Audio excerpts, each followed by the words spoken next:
ഒരിക്കൽ വളരെ സന്തോഷവാനായ ഒരു തുന്നൽക്കാരൻ ഉണ്ടായിരുന്നു. അദ്ദേഹം പാട്ടുപാടിക്കൊണ്ടും തമാശകൾ പറഞ്ഞുകൊണ്ടും തന്റെ ജോലി ചെയ്യുമായിരുന്നു. അദ്ദേഹത്തിന് വലിയ സമ്പാദ്യമൊന്നുമില്ലായിരുന്നുവെങ്കിലും തന്റെ പക്കലുള്ളതുകൊണ്ട് അദ്ദേഹം തൃപ്തനായിരുന്നു.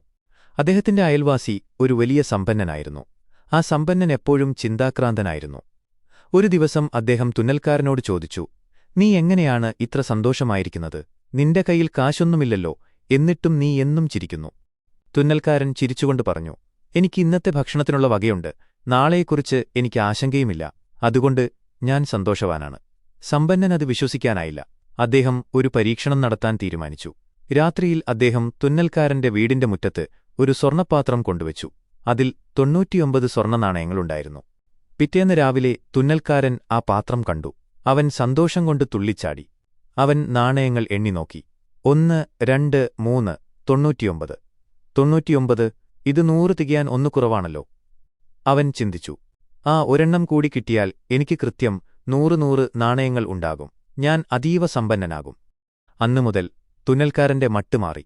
അവൻ പാട്ട് പാടുന്നത് നിർത്തി. 100ാമത്തെ നാണയം സമ്പാദിക്കാനായി അവൻ ഉറക്കമിളച്ച് പണിയെടുത്തു. ആഹാരം പോലും വേണ്ടെന്ന് വെച്ചു. കിട്ടുന്ന ഓരോ പൈസയും അവൻ ആ പാത്രത്തിലേക്ക് മാറ്റാൻ തുടങ്ങി.